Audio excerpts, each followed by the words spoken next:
Well, good afternoon, everybody, and welcome to today's WEConnect International webinar. My name is Maggie Berry, and I'm the Executive Director for WEConnect International here in Europe, and I'm delighted that you've joined us for today's webinar, How to Become a More Thoughtful Leader. Our presenter today is Mindy Gibbins-Klein. She's an international speaker and executive coach, and she specialises in turning experts into thought leaders and published authors. She's authored many books herself, including 24 Karat Bowls, and she is founder and CEO of the book Midwife, which is an elite book coaching company. In today's session, we're going to be learning how to improve our thinking to bring out our best ideas, and as leaders, how to be truly thoughtful and to achieve more. To keep background noise to minimum, I'm going to ask all participants to keep themselves on mute. So please do use the chat functionality if you've got any questions. And there's going to be time for questions at the end as well. Mindy's probably going to talk for about 40 to 45 minutes, and the session is being recorded so you can listen back. So Mindy, thank you so much for presenting for us today. You have the presenter right, so it is over to you. Thank you very much. Great, thanks Maggie, and hello to everybody who's watching and listening live, and also those who are enjoying the recording. So yes, I'm Mindy Gibbins-Klein. I'm based in the UK and the US, and I'm delighted to be here today to share my latest thinking with you.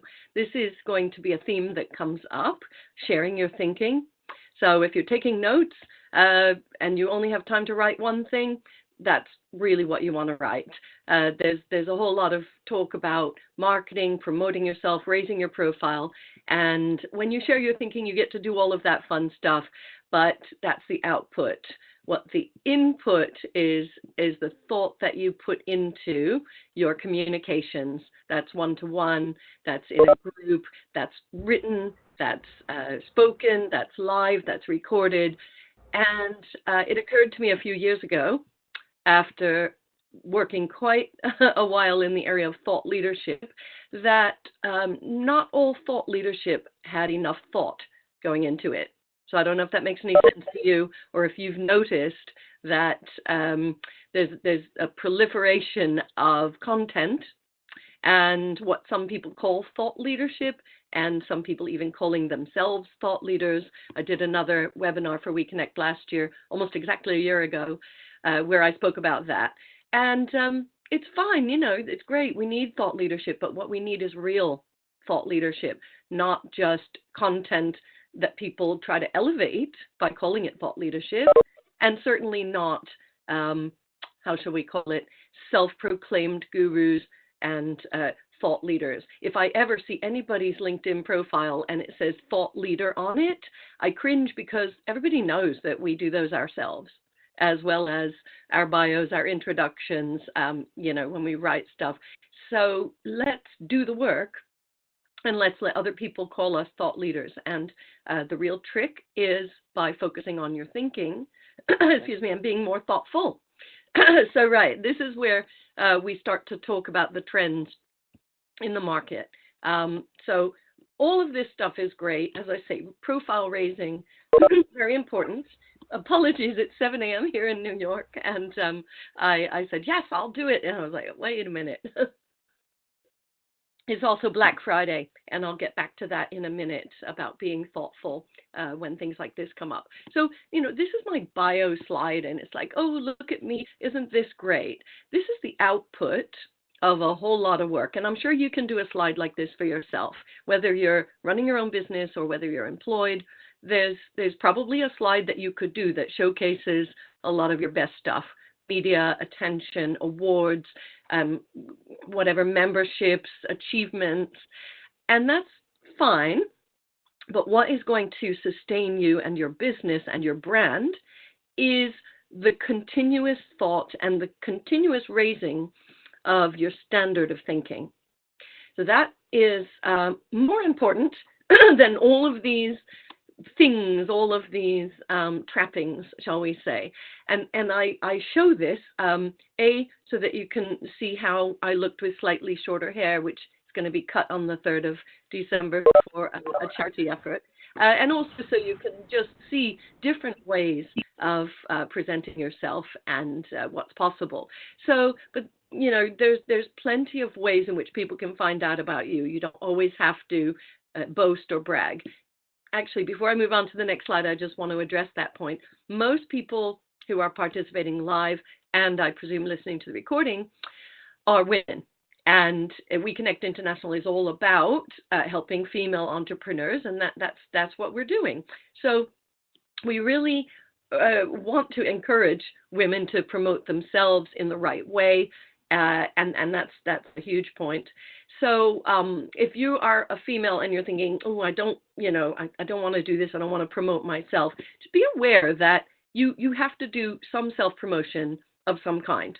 Doesn't have to be, national media. It doesn't have to be boasting, bragging. It doesn't have to be done in a, let's call it a masculine way, because, society and business evolved and created this culture of promoting yourselves like this.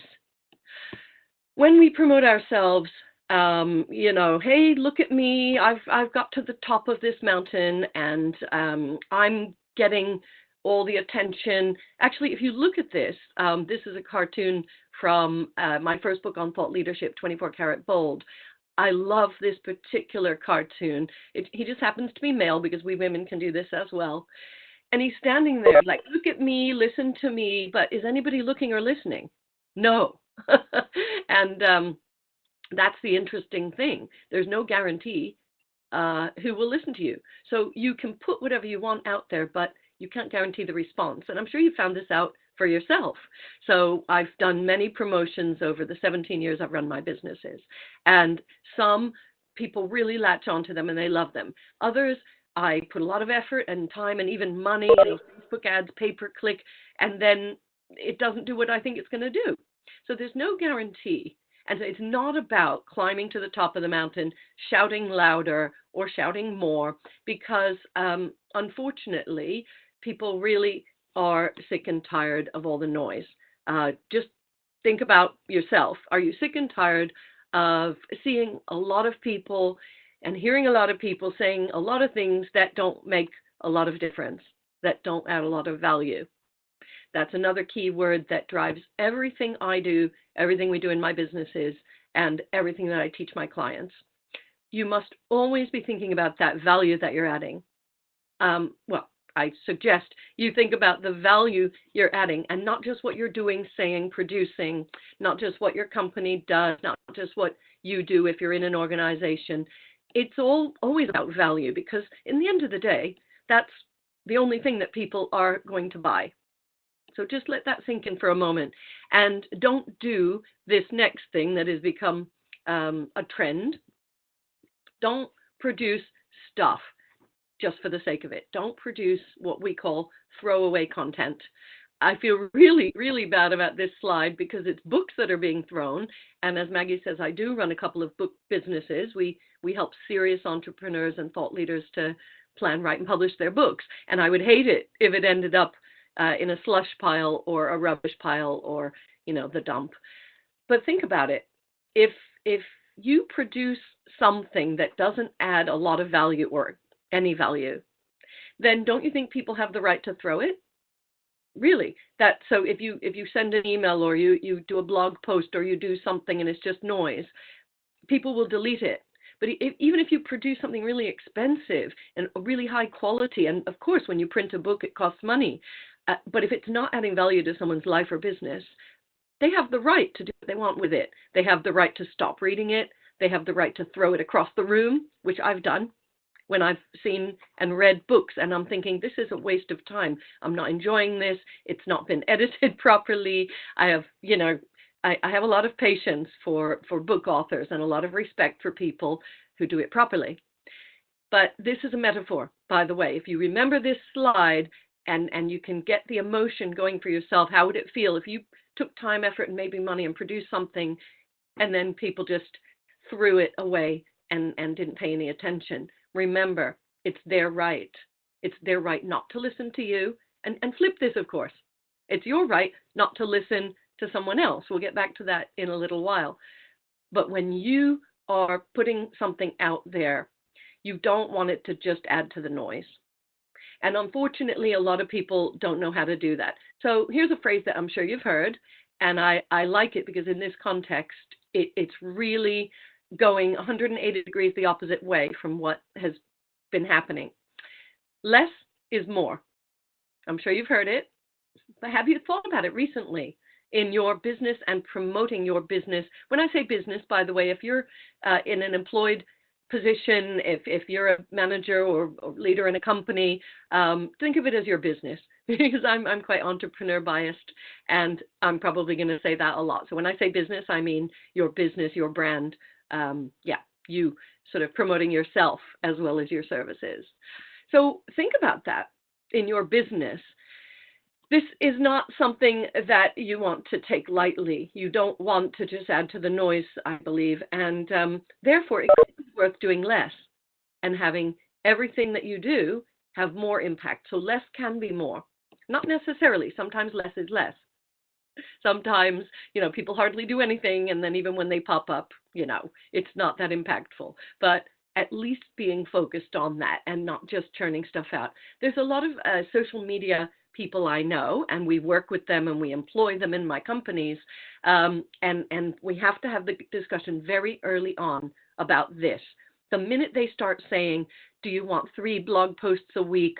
I know we're not having the right conversation. Do you want to be, tweeting every day? It's not about that. It's not about quantity. It's never been about quantity. But now more than ever, in this very busy, noisy, crowded marketplace that we're all operating in, we really need to respect people's time and attention. And therefore, starting with how many do you want to do is not the right place. I hope this is making sense. There's time for questions at the end, and I can't wait to further this discussion with you and anyone else who cares to participate, because I feel really strongly that even if you did 1 blog post a year, you could make it count. If you did 1 blog post a decade, but it was the most powerful thing, it could go viral. Do you see what I mean? It's not about quantity, or not only about quantity. Okay, so what's the answer then? Well, here's what I say. I am going to, there we go. It's about being thoughtful in both senses of the word. Now, English, we're really lucky to be able to say thoughtful and have it mean 2 different things. Because in some languages, you have to have 2 different words and they have a different meaning. Well, this one has a different meaning as well. But think about it.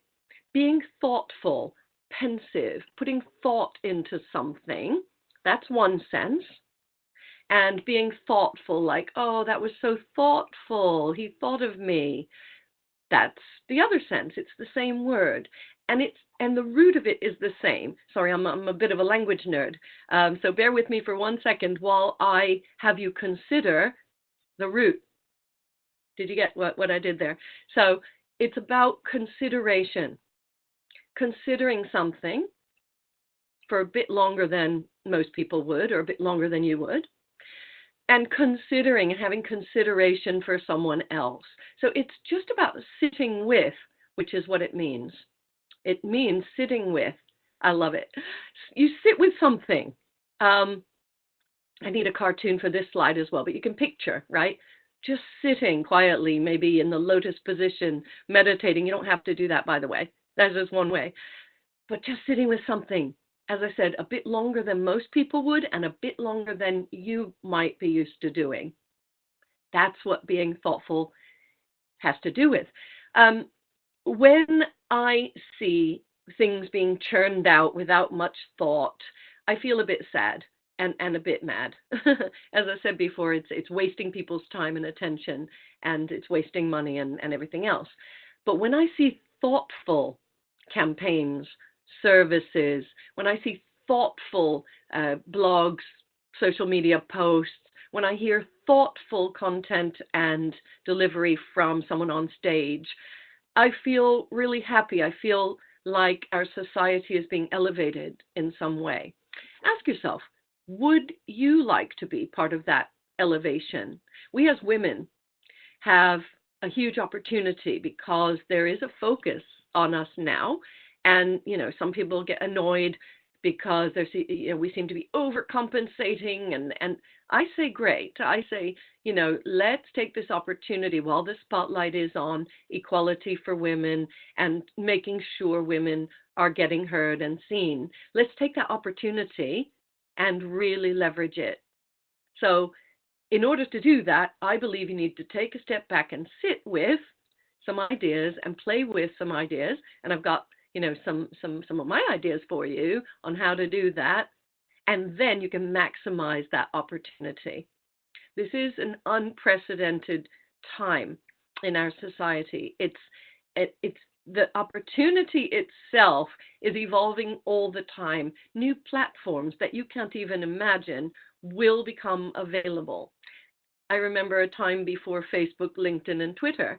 I was one of the first people on LinkedIn, and I didn't do much with it, maybe like some of you, but I was there. And then as new platforms came up, I'm not an early adopter per se, but I am quite early. And so I was maybe in the second tier, and I was going at, and then I thought, wait a minute, I'm on all these platforms, but what am I doing with them? Because just to be somewhere, it's a start. It's a start. If you don't go to that event or you don't log into that social media platform, then it's kind of a waste. You can't do anything. But once you're there, then what? What do you actually do to make an impact, get your message across? It starts before you're there, and it starts by being thoughtful. So let me show you something. I'm known for being really honest and transparent, and I do think about things. I don't go blah, blah, blah, here's me, oops, I'm sorry, sometimes. But I've thought about this, and I really want to share with you something that I did in my business. So being a thoughtful leader sometimes requires swallowing your pride and being a bit humble, admitting that you maybe made a mistake, admitting that, things are not going the way you thought, maybe changing course, and doing as much of that publicly as you can. So here's, you have to think about this. This is a spectrum of transparency, right? And over here, it's like, I'm going to be slightly transparent. I'm going to just tell people a few things about me personally and show my thoughts and my feelings. And over here is like the extreme. This is, wearing your heart on your sleeve. It can be a bit embarrassing. I'm sure you've seen people do that. Think about where you may be on that spectrum. As a thoughtful leader, you have every inch of that spectrum, every millimeter available to you at all times. So isn't that great? For me, I had to learn this lesson a few times, and I'm sure I'll learn it a few more. I get really excited about stuff, if you can't tell. I'm super enthusiastic. I'm blessed with abundant energy. And, for as long as I've been in business or even in the employed environment, I've been like this: high energy, high enthusiasm, fast talking, fast thinking, boom, boom, boom. Sometimes when you're fast talking and fast thinking, you start down a path without thinking enough. So that was me. The interesting thing was I took a lot of time to finally write my first book. The picture at the top with Big Ben in the background, it wasn't really Big Ben, it was a slide behind me, and it was a conference in Hawaii. And I thought, I've made it. I've made it. I got sent to Hawaii to do a talk for a women's leadership conference. This was 9 years ago, by the way, in 2009. And I was on top of the world. And then 3 days before the talk, I got a sore throat. I thought I was going to lose my voice. I had a coughing fit. Some people can say that this is all psychosomatic and, I had stuff going on, but I had to be there and speak to these women in Hawaii. So I was in LA having a small layover, and it hit me. I was being asked to speak about my story for the first time, and I wasn't used to that. I grew up as a trainer. That's my background, training people on skills. You can have a lot of fun with it and everything, but you don't typically get that personal with people. 9 years ago, I was jumping into this new territory, very far away from where I was based and very far away from the way that I was used to presenting. And I thought, oh no, I'd agreed to do it, and I was doing it 3 days later. And I arrived, and this is me doing the talk, which went very well, by the way. I got lots of feedback, lots of hugs. I was proud of myself. Was it perfect? No. But I decided that I was asked to do this, and when people ask you to do something, they see something in you. You may know this already. When people ask you to show up somewhere and deliver something, it's because they believe, and maybe they even know, that you can do it. So our tendency as women is to kind of pull back and say, oh, I don't know. I'm sure you've heard the stats that, we like going for opportunities when we're nearly 100% convinced that we can do it. Whereas, the men will be like, yeah, I can do it. And they've got like 45% confidence. But outwardly, they say yes. And then I don't know what's going on inside the men. That's that's an interesting conversation. Oh, here we go. As I tell the story with full emotion, it's coming back. Now, it's really, really important for you to ask yourself, on this spectrum of vulnerability, transparency, where are you willing to play? Where have you been playing? Have you been playing over here, sharing a bit about personal stuff? Do you want to put some thought into going up towards a higher level of vulnerability, transparency? It really pays off. It was very emotional. I did get off that stage and have a massive coughing fit that went on for about 10 minutes. But I managed to connect with somebody really influential as part of that, which is another whole long story I'll tell you another time. And the whole thing slots into my memory and my, let's just say, the experience of doing that. And it was so worth it, because I pushed myself out, and then I realized, I do talk to people about sharing, and I wasn't necessarily sharing the most personal things about my life. A bit hypocritical maybe, but we have to learn these lessons. The picture below that is more interesting, because I was in my flow. This was only about 4 or 5 years ago in South Africa, and I had the opportunity to present to 600 meeting organizers and planners to really break into the South African market. I was very excited, as you might imagine, even more so than usual. And I planned my talk, and it was personal. I was already, used to doing that. And I did what was a great talk as far as I was concerned. But something wasn't quite right. And as I began to have the conversations, and as I began to pick up work in South Africa, there was a disconnect. First of all, you probably know this, but it's a 12-hour flight from London to get to somewhere in South Africa. You don't change time zones very much, which is great, but it's a big commitment. 2 days of travel to do whatever work. And I had a lot of other things going on, and I do run all these businesses, and I got this thought in my head, South Africa, and I started going down this path. Now, you may have found this in your life or career. You start down a path, and it's like a snowball, and it's gaining momentum, and before you realize it, you're sort of going and you're not thinking too much about, is this still the right path? Does this feel right? So those are 2 questions for you that you can ask yourself at any time. I suggest you write them down and play with them regularly, especially when you're making big decisions, but regularly is really essential, because it's when things are going really fast and you're kind of you think you're in the flow. I mean, I was flowing, but I was flowing in the wrong direction, right? I was going up the ladder, leaning against the wrong wall, as the famous saying goes. That is possible, and that can happen to any of us at any time. So it's like, wait, stop. This is something that I need to reflect on. And I consciously diverted my business away from South Africa. I said, I will consider, back to that word, any gig that comes up in South Africa, but it's not a strategic part of my business right now. And that was hard. When you've been going for something, you don't want to let it go. It's, as I say, the whole momentum, you see stuff happening, but you must stop and think regularly, as I say, wait a minute, is this right? Does it feel right? Am I going in the right direction? Is this still, part of my plan? And it's okay to divert. I had a lot of stuff growing in the US, and I've now started more business ventures in the US, and this is where I'm based, and this is where my family is, my other family. So that is more strategic, and it's only 6 hours flight. So, but that's what I needed to do. I couldn't do it all. I wanted to. I usually believe I can do it all, but no, it's usually not possible.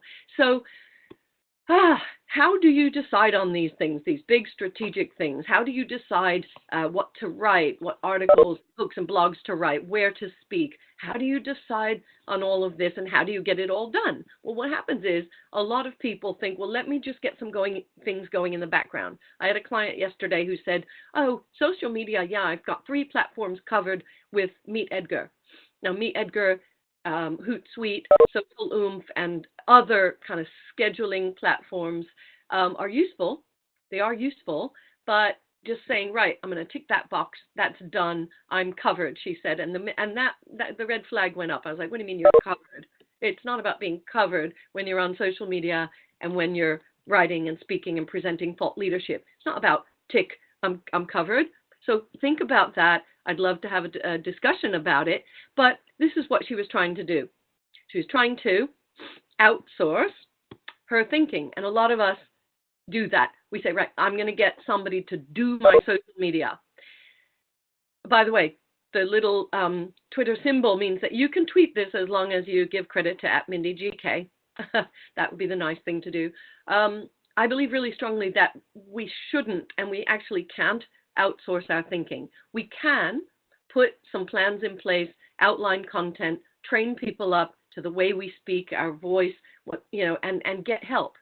So in 2 of my businesses, I do have marketing teams who create tweets and posts, and they run them by me. And occasionally I spot stuff, and I'm like, no, that's not exactly how we would say it. So you can get help. But there's the first step, the foundational element, which is your thinking. And really, you're the only person who can do that. So I would encourage you to think about your thinking. Think about your thinking right now.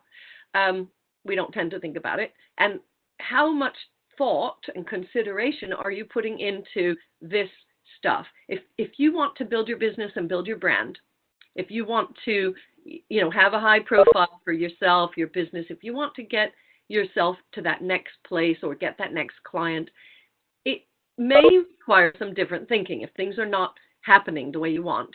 So I hope I'm not doing that beeping, by the way. If you're all on mute, we'll be fine. It's tempting, by the way, to outsource everything like this. It's tempting to, get someone else to write your articles and blogs and even books. But I don't think it's ever going to be the same. And I don't think you will have the kind of results that you could have if you do it yourself. And more importantly, I don't think that people have the same level of satisfaction and fulfillment and sense of achievement if they outsource. Outsource other things. Outsource the boring stuff. Outsource the stuff you're not good at. Oh, I hear you say, but I'm not good at writing or whatever. Think about it. Let's say you were to get a book ghostwritten. This is an extreme example, by the way, but this will really hit home, I think. You get your book ghostwritten, right? Someone else does all the writing. And please, I don't know how to mute that last person. You want to have the book. Thank you. Great. If you want to have a book and you just think, right, I'm going to get someone else to do it because I'm too busy and I'm not a writer. Okay. These are 2 things that we hear a lot. Okay. You're not a writer of a full-length book because you've never done it before. But just like anything else you've never done before, until you do it, you don't realize that you can do it. And then you've done it. And anyway, it's really not that great to outsource your best stuff, and you can't do it. So here's what happens. The book takes off, usually with a great marketing plan, and people start inviting you to show up and speak somewhere. Now, you're going to be standing on that stage, and they expect the same person. They expect the same ideas, the same style, the same. Are you beginning to see what I'm talking about? So that's one thing that can happen. The other is what happens inside, like I said to you a moment ago. That's how you feel about it. Do you feel great about what you've done? Do you feel great about yourself? And only you can answer that. I don't see a lot of people getting a book ghostwritten, publishing it, feeling great about it, feeling really proud of that book. There are some, I think, and there are some who just say, well, I'm too busy and that's just the way I'm doing it. So that's fine. I personally don't think they save any time because you have to brief the ghostwriter. Now, this is a full-length book. If you have social media posts, they're a bit shorter, we hope. And you still have to take the time and brief them and check stuff and back and forth. And with a book, it's no, I wouldn't quite say it like that. Back and forth, before you know where you are, you've spent the same amount of time. I have lots and lots of reasons why real thought leaders want to and should write their own content. And most of it has to do with the fact that that's going to be the most authentic way of putting your ideas across. You can't outsource a speaking gig. You can't send someone else to do that, or a video where people expect it to be you. So why would you outsource something written? I don't have time to go into any more detail on that, but please contact me if you have ever thought about it, struggled with it, if you've been toying with the idea and you want to explore. I have lots and lots and lots of time to talk about this because I really believe that if we want to be better and more thoughtful and put more thoughtful content out there, and we need to, by the way, ladies, because people need our best ideas and thinking, then we have to find ways to do it, and you can do it faster and better, that's for sure. So here's what we're aiming for. Are you ready? Your best thinking. There's a blank iPad there for you. It's kind of scary to some people, but it doesn't have to be. It doesn't have to be scary. It can be something that you work on and your thinking can get better and better. I don't know if you've ever challenged yourself physically, done one of these races, or I've done a half marathon. Actually, I've done two. So you could say I've done a whole one, but there were 7 years in between, so maybe not. I've done a half marathon a couple of times. And when I was doing the training, I was like, I don't know if I can do this. And then I get better and better. And my runs were longer and longer. And my times never really got that better because I'm not a fast runner. But I felt better and I recovered faster and all that fun stuff. So that for me is a really great metaphor about training yourself. That's not a metaphor. I mean, it is called training. And can you train yourself to get better, more efficient, faster, and have better results with anything? I believe you can. So the same goes for your thinking. Here are two of my best tips, and this is some of my best and latest thinking. So I don't know what you'll think about it. It's also in The Thoughtful Leader if you want to get the book. Sometimes you need to tune out. And I think you know this because, if you've ever left a really noisy networking session at a conference, or you just go somewhere quiet, or you just, log off social media, you think enough, I'm just, frazzled and I can't sleep at night. And you may have unplugged and tuned out, which is great. That's what I want you to think about. The real benefit of this is you are choosing your influences and your influencers. You can and should choose your influences and your influencers. We kind of know this at one level, but I find that myself, and if I'm doing it, I think a lot of people are doing it. Every day, I start reading things that I don't want to be reading, wasting time I don't want to be wasting, consuming stuff, noise, like I was talking about before, and also things that irritate me nowadays. There's a lot online and in the news, and it is important to know what's going on in the world. I'm not one of these that says never watch the news, never read a paper, never look at the headlines. I think that can be dangerous, and that's what an ostrich does. They put their head in the sand. I'm not talking about that, but I'm saying be aware of your influences and your influencers, and be ready to tune something or someone out. Be ready to use what I call the power of the UN.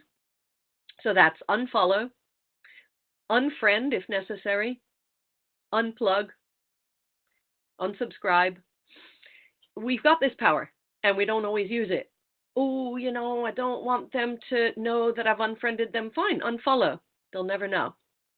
But you should be very protective of your own thoughtful state and your own potential for thoughtful leadership.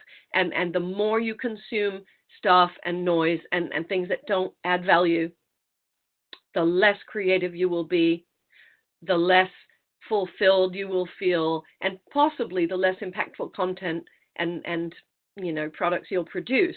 That's quite extreme. I also want you to think about what they call the echo chamber. I've got about 7-8 more minutes here, and I want to take the last few to talk about a trend. The echo chamber is something that we fall into, where everyone that we are connected to and listening to and talking to are saying similar things to ourselves. They're saying and writing similar things. They have the same views as us. And it's nice. It's nice to feel like you're part of a tribe. It's nice to feel, oh, yes, these are my people. They get me. We're the same. It doesn't always add value in the way that I was talking about. It doesn't always push you out of your comfort zone or into a place where you can be really creative and do your best thinking. And here's why. It's like the grain of sand in the oyster, you know the metaphor, but think about it. It needs a grain of sand so that it can do its thing and produce that pearl. So do you. So do you. So whenever you're thinking, oh my goodness, that person is being so rude and disrespectful, stop and think of it as a grain of sand. You're going to tune them out, trust me, but use it. Use that impetus. Something makes you upset. Don't immediately, write your social media post or blog post. Think about it, journal it, get your thoughts together, sit with it, and then come out with your view and use it as a catalyst to say something that is important to you, or to, stand up for something that you think is not right, etc. This is what I see happening with the echo chamber, and it's all very nice, and I'm only listening to things I like and people I like. And so I'm in the States now for Thanksgiving, and there was an ad on the TV for an app called Smart News. Maybe you know it, but I always think I'm on the leading edge, and I'm not. You may have heard of the app. If not, Smart News. I think this is great because the pitch is very simple. The ad was like 20 seconds, and they just said I was getting all my news from my Facebook feed, and I was getting all my news, and I only watch the same channels all the time. Do you do that? Do you just always watch the same things? Do you not want to listen to things that don't match your views? It's worth thinking about. Views and news, they're closely linked, and you've got to protect your own feelings of self-worth and happiness and everything, but it's also worth pushing your thinking. So that's the last point I'm going to make today. We need to raise the standard. We need to raise the standard in conversation, in communication. To do that, I believe we need to push our thinking. And to do that, we need to do what I've been talking about. Stop and notice. Sit with something. Maybe get different inputs. Choose our influences, maybe choose one that irritates us a bit so we can create some pearls of wisdom, and raise the general and the overall standard in business, in leadership, in female leadership and empowerment, and in society. If we don't do it, it's quite random what the result may be. If we don't find a way to speak up about important things and deliver really meaningful, really impactful content that adds value, then we're leaving it to chance. We're leaving it to other people. We're leaving it to, the masculine, I'm not going to say men because, both can do it, but that masculine paradigm of just climbing to the top and shouting really loud. And it doesn't always add the most value. I'm a big believer in always looking for that next standard. It's not easy because you sometimes have to do what I did today. And I did a Black Friday post because I got it wrong. You'll have to go on Facebook and read it yourself. I woke up and I thought, no, I have to apologize for a certain way that I was behaving. And it would have been very easy for me to just, delete my posts or go offline or something like that. And that would have been the end of the conversation. But I thought, no, that's not good enough. I have to raise the standard of what I deliver, what I say, how I say it, And in speaking my truth about thoughtful leadership, I have to be a thoughtful leader this morning. It was hard. It was especially hard to do it at 5:30 in the morning to get it done before this webinar, but it had to be done. So here's my last tips on this, and then I think we'll open it up to questions, comments. I'd love to hear your views. My last point is you'll notice. You will notice when things don't feel right. As I said, if you stop and ask yourself that question regularly, then you will stand a chance of noticing it more. And you can train yourself to get better and better at noticing. And then what do? You have to stop and think, okay, this isn't working. Whatever it is that you're doing, anything in life, okay, it's not working. But what change can I make? How can I change things? Where do I need to start? Who do I need to talk to? There's a lot of questions. These are coaching questions. I work with my clients, and I'm sure all the coaches amongst us work with clients with a lot of questions. How good are we at questioning ourselves, and more importantly, being thoughtful enough to come up with the right answers? Taking that time and consideration. And that is how we all raise the standard of our thinking, of our output, of business and society as a whole. I could say a lot more, but I won't. I really want to hear what you have to say on this. This is me. Actually, I've already explained this is not me. This is just some photos and proof that I've done some stuff, but it's enjoyable and it makes me smile. So hopefully it makes you smile as well. I'm Mindy Gibbins-Klein. I'm very accessible. Please connect with me. I am reasonably active on Facebook and LinkedIn, so active on Twitter. Instagram, I'm really fighting at the moment, but you can find me and connect, and this is not the end of the conversation, I hope. Thank you so much for your time today. Mindy, thank you so much. Super interesting, and lots of different things to consider. I put a comment up in the chat function. If any of you do have any questions that you'd like to ask just now, then please do share it in the chat box, or if there's any general comments that you could share. But Mindy, I've got a question, a couple of things that I wanted to ask, and it was a little bit further back in the in your talk about how do you decide what to share, where and where do you get inspiration for the things that you might like to talk about? And I just wondered, there is so much out there, and you alluded to this, there is just so much out there, but do you have any specific advice around how the questions that people can ask themselves about what topics they should be looking at to use to be a thought leader, if that makes sense? Like, where do you get the inspiration? Because there is just so much out there. So yeah. Where and I get, maybe that's the influencers and the influencers and the influencers, but yeah, where would you? And I think in the description for this webinar we just said there's a lot of noise out there. So where would you? How do you get that inspiration? So you've touched on this, Maggie, and normally when I present, in a workshop setting, we do a very scary exercise, but I can just give you guys the bare bones of it, and I'm sure you'll get it. So it's exactly what you said, the influences and the influencers. First, you have to notice, what are you reading? Whose newsletters and blogs and feeds are you reading every day? What videos are you watching? So think about your topic. This is for, everybody watching and thinking about this. Potential thought leaders, or maybe you're an existing one, but please don't call yourself one, as I said. What is your topic area? The 1 or 2 word description. Is it sales? Is it leadership? Is it marketing? Is it operations? Is it science? Is it STEM? Is it whatever it is?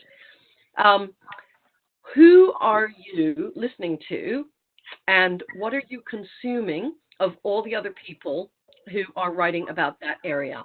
So you have to ask yourself that.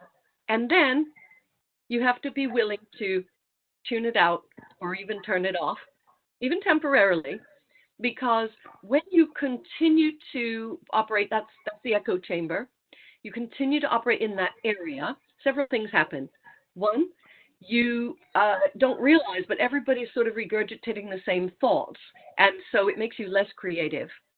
The other thing that happens is you may accidentally plagiarize somebody, use their ideas or their, phrases. Actually, a fourth thing happens. The time you spend doing that is time that you could spend thinking, creating your own content. But most importantly, when you keep reading and listening and watching other people's stuff, you can get this very debilitating thought popping up. It's like a self-doubt. Oh, wow, they've really said it well. Oh, my goodness, it's all been said. It's all been done. And it can chip away at a very fragile self-confidence. So what's the opposite? Well, I gave a hint. It's actually not only listening to or really reduce the amount you're listening to people in your industry and see where you can go that would be totally different. So I encourage my clients to read fiction. So don't just read on your topic and business and whatever you do. Fiction, especially science fiction and science fantasy. Now, this is very strange for some people who don't read this, and they might really want to resist this idea. So I would encourage you to try it if you've never read any science fiction or science fantasy, or read more fiction. Why? Because these are things that came up from people's imaginations. Okay, they can be based on real life, real events, etc., and people's lives, but it is actually more creative than the business books. We do our best with the business books. So reading something creative, going somewhere different, going somewhere you normally don't go, trying something you don't normally do, waking up at a different time. I've been looking at the miracle morning. I tend to do that anyway. I get up early. But, using your morning or evening. Oh, I get really tired at 11. Well, what if you did push through to 12? What if you just went somewhere different for lunch or a different cafe? I could go on and on and on, but about expanding the what you're allowing in so that you can expand what comes out. Excellent. And then, thank you. And then just coming back to the point around sometimes cutting out, I can't remember the exact phrase you, cutting out some of that noise, that I think you said tuning out around unfollowing and unfriending and unplugging and unsubscribing. I mean, sometimes your inbox can get so full of all these newsletters, and you're quite right. I mean, even if I just consider myself, there's probably only a handful that I probably look at properly each month. But any other tips? I guess not necessarily on. Oh, sorry, it's my own phone. Any other tips on? Almost like decluttering, almost. It is a decluttering. Yeah, absolutely. Any tips on that? Yeah, I mean, you can do this. In quiet times, like, we've had here Thanksgiving week, we're about to have Christmas, things will slow down so that you'll naturally have more time and space.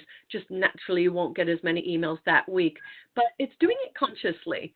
There's a real power in, as I say, the power of the UN, power in unsubscribing or choosing who you're, culling your list. If you're really not enjoying reading people's rants and raves, just don't watch, don't follow, don't listen. Why put yourself into that situation? And minimizing what you're actually doing. Also, it is sometimes changing your habits. We have our smartphones and our devices with us all the time. It's very tempting when there's nothing else going on to look at it.